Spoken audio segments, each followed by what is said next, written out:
దేవుని పేరిట మీ అందరికీ వందనాలు. ఈరోజు దేవుని వాక్య సందేశం ఆదికాండము 17వ అధ్యాయం. దేవుడి నిబంధన మరియు అబ్రహాము యొక్క విశ్వాసం.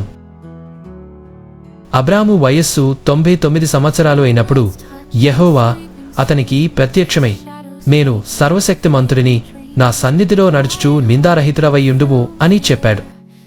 దేవుడు అబ్రాముతో తన నిబంధనను స్థాపించి అతని సంతానాన్ని అత్యధికంగా చేస్తానని వాగ్దానం చేస్తాడు.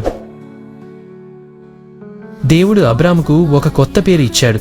అబ్రాహాము అనగా అనేక జనుల తండ్రి. ఈ పేరు దేవుని వాగ్దానాన్ని సూచిస్తుంది, ఎందుకంటే అబ్రాహాము అనేక జనాంగాలకు తండ్రిగా మారతాడు. దేవుడు అతని సంతానాన్ని అత్యధికంగా చేస్తానని మరియు వారు అనేక దేశాలకు రాజులుగా ఉంటారని వాగ్దానం చేస్తాడు.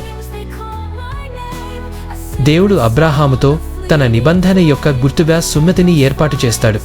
అబ్రాహాము మరియు అతని వంశంలోని ప్రతి పురుషుడు సున్నతి పొందాలని దేవుడు ఆజ్ఞాపించాడు. ఇది చేయు వారు దేవుని ప్రజలు అని మరియు ఆయన నిబంధనకు విధేయులు అని సూచిస్తుంది. ఈ ఆజ్ఞను అనుసరించని వారు దేవుని ప్రజల నుండి తొలగించబడతారు. దేవుడు అబ్రాహాము భార్య శారయికి కూడా ఒక కొత్త పేరిచ్చాడు. శారా అనగా రాణి. దేవుడు శారాకు ఒక కుమారుడు ఇస్తానని వాగ్దానం చేస్తాడు మరియు ఆమె అనేక జనాంగాలకు తల్లిగా మారుతుందని చెప్తాడు. అబ్రాహాము దేవుని మాటలను విశ్వసించి తన 99వ సంవత్సరంలో సున్నతి పొందుతాడు. అతని కుమారుడు ఇష్మాయేలు. హాగారు పుట్టినవాడు కూడా సున్నతి పొందుతాడు.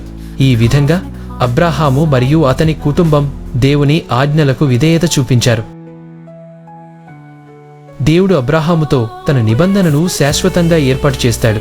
ఆయన అబ్రాహాము మరియు అతని సంతానానికి కనాన్ దేశాన్ని శాశ్వతమైన స్వాస్థ్యంగా ఇస్తానని వాగ్దానం చేస్తాడు. ఈ వాగ్దానం దేవుని దయ మరియు విశ్వసనీయతను సూచిస్తుంది.